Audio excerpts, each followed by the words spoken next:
duopolio, ¿no? O sea, Televisa, TV Azteca. Pura televisión basura. La verdad yo no creo en los medios de comunicación nacionales, la cadena nacional. Están totalmente invadidos de por ejemplo, los políticos. Lo que quieren que sepa se sabe, lo que no. No muestran contenidos ricos y diversos y entonces, pues precisamente por eso siento que están orientados a lo que ellos quieren mostrar nada más y no lo que realmente le puede interesar a la población en general, ¿no? Que están manipulados hasta los noticieros, todos los reporteros ya están comprados por algún partido político. Todo lo que pasa en televisión es mentira. Hay que decir la verdad. Rompeviento. ¿Rompe qué? Pues algo que transgrede, ¿no? Romper esquemas, ¿no? Ir a la contra, no sé, ir a la contra del viento, de la corriente. Pues es que hay muchos significados, ¿no? Puede ser pues, rompevientos, pues... Es aire en movimiento. Pues algo que corta el aire, ¿no? A ver. Explíqueme. Rompeviento, pues es alguna pared, alguna cosa así, pues ¿qué será?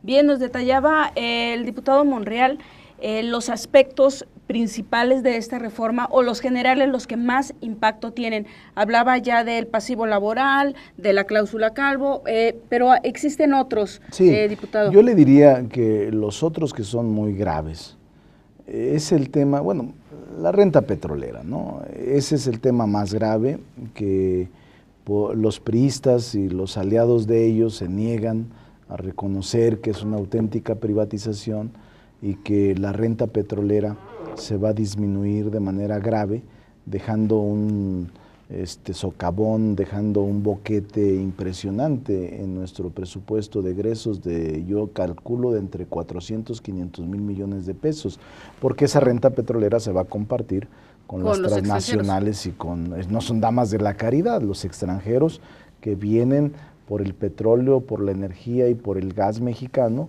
pues no son damas de la caridad. ¿Cuánto habla usted entre 400 y 500 mil millones de pesos? El año pasado Pemex aportó cerca de 900 mil millones de pesos al presupuesto. Es decir, que la mitad ya no lo es la renta petrolera. La mitad de la renta petrolera es la que va a recibir el presupuesto vía impuestos, vía aportaciones, y la otra mitad se va a quedar con las transnacionales por las inversiones que estén realizando o por los contratos de riesgo de utilidad compartida que vayan a suscribir con el gobierno mexicano a través de la Secretaría de Hacienda y a través de la Comisión Nacional de Hidrocarburos. Pero ese ya está... es quizás uno de los elementos más nocivos, pero los otros elementos también es la impunidad con la que se van a manejar todos los funcionarios. Es decir, los funcionarios públicos de la Comisión Nacional de Hidrocarburos, de todas las dependencias que se están creando. Comisión Reguladora de Energía. Con todas las dependencias que están creando, consejos reguladores, órganos reguladores, toda esta parte que se está creando con las 21 leyes que se aprobaron, les dan prácticamente una cláusula de impunidad. Es decir, no son responsables ni penal ni civilmente por los actos que cometan, por las firmas que depositen o por los actos que autoricen. Es algo inédito en ningún país del mundo. Protector. Es una impunidad total para que todo aquel funcionario que entregue un contrato de renta compartida a alguna empresa extranjera en Cantarell o en Campeche o en Veracruz o en Tamaulipas, en el futuro no se le persiga por haber sido corrompido, por haber recibido dinero a cambio de la entrega del contrato. O sea, no es imposible, es inédito. Solamente sucedió una cosa parecida en 1900 1836, que fue la primera constitución conservadora, muchos la conocen como las 7 leyes, la constitución centralista. Había un supremo poder conservador por encima de todos los poderes, que era una especie de triunvirato, era un organismo colegiado. Y ese supremo poder conservador, decía la Constitución, no es responsable ante nadie, solo le rendirá cuentas a Dios. Así estamos ahora. Es impresionante la impunidad con la que se van a manejar todos los funcionarios de órganos aparentemente autónomos o reguladores que se están creando por las leyes. Pero además de eso, el sindicato se mantiene con sus privilegios, sus canonjías, y no podrá ser tocado en todo ello. A ver, el PAN dice que ellos aceptaron pasar a deuda pública justamente el pasivo laboral porque se le iban a poner candados y se les iba a hacer pagar a los líderes sindicales. Yo creo que el PAN, su dueño es el gran capital, no son independientes, se los demostré yo. Hay un expediente que tengo en mi página, un informe del Senado norteamericano que tuvo una sesión pública en diciembre del 2012, una semana después de que tomó protesta Enrique Peña y su gabinete. Y ahí describen todo lo que contiene la reforma energética y hablan del PAN como un aliado dócil e incluso que va a ir más allá de lo que propone el PRI. ¿Por qué? Porque ellos estaban hablando con el PAN y sus dirigentes. Y porque desde el 2008 ya traían. Ya traían, nosotros los paramos en el 2008, ahora no fue posible manera. Porque en aquel momento Andrés Manuel encabezó junto con todos nosotros esa movilización y lo paramos. Ahora Andrés lo sorprendió el infarto y Andrés, la ausencia de Andrés se notó mucho. Y entonces, estas dos cláusulas de impunidad para el sindicato y para los funcionarios son inaceptables en cualquier régimen democrático, en cualquier Estado de Derecho. No hay, pues, ningún ejemplo similar. Sin embargo, va a haber también despidos. Son patentes de impunidad y patentes. Sí, yo sostengo que los trabajadores del sindicato, no hablo del sindicato, que mantendrán sus canonjías, sus privilegios. Los líderes no sindicales. Hablo de la cúpula sindical, hablo de los trabajadores. Yo estimo, y tengo un estudio actuarial, que en los 2 primeros años, cuando empiece a arrancar la reforma, van a ser despedidos entre 50 y 60 mil trabajadores sindicalizados. Impresionante. A ser despedidos o a ser liquidados. Impresionante, porque entonces ahora las empresas transnacionales podrán hacer contratos con una reforma laboral que no les da. Es que la prepararon toda. Es el antecedente. Es que la reforma laboral la fueron preparando, todas las reformas, la financiera, la fiscal, fueron preparándola para esta reforma energética. Es el cierre. Es el cierre, porque la reforma laboral, despides al trabajador sindicalizado que tiene seguridad social, que tiene derecho a la antigüedad, derecho a la pensión, derecho a servicio médico, a prestaciones, muchas prestaciones que tiene el sindicato de Pemex.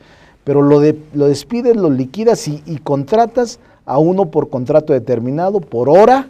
Así es. O a través de las outsourcing. O sea, que no tiene ninguna prestación, ningún derecho, con un salario precario, raquítico, que no les va a alcanzar lo más mínimo, y las empresas grandes, las extranjeras, van a ganar utilidades en proporciones nunca visto para ellos. Estos serán ocupados por estas posiciones por nuevos trabajadores bajo este régimen, sí, va a haber una crisis económica, bajo este régimen. Ya lo están haciendo, Jesúsa, en Tamaulipas y en Tabasco y en Campeche. ¿Las empresas petroleras? Se conocen, las contratistas ya no contratan al sindicato. A los trabajadores les denominan trabajadores pelones, porque están desnudados. No tienen nada. Por eso les llaman así. No tienen seguridad social, no tienen derecho a antigüedad, no tienen vacación, no tienen aguinaldo, no tienen horas extras, trabajan por hora, trabajan por tiempo determinado, de acuerdo con la ley laboral nueva que fue aprobada apenas hace 18 meses. Del 2012. Apenas hace 2 años. Es como si este gobierno creara un caos de crisis económica. La está creando. Donde el trabajador ya no le queda otra más que aceptar las condiciones del patrón. Ahora, exactamente, no le queda otra al trabajador.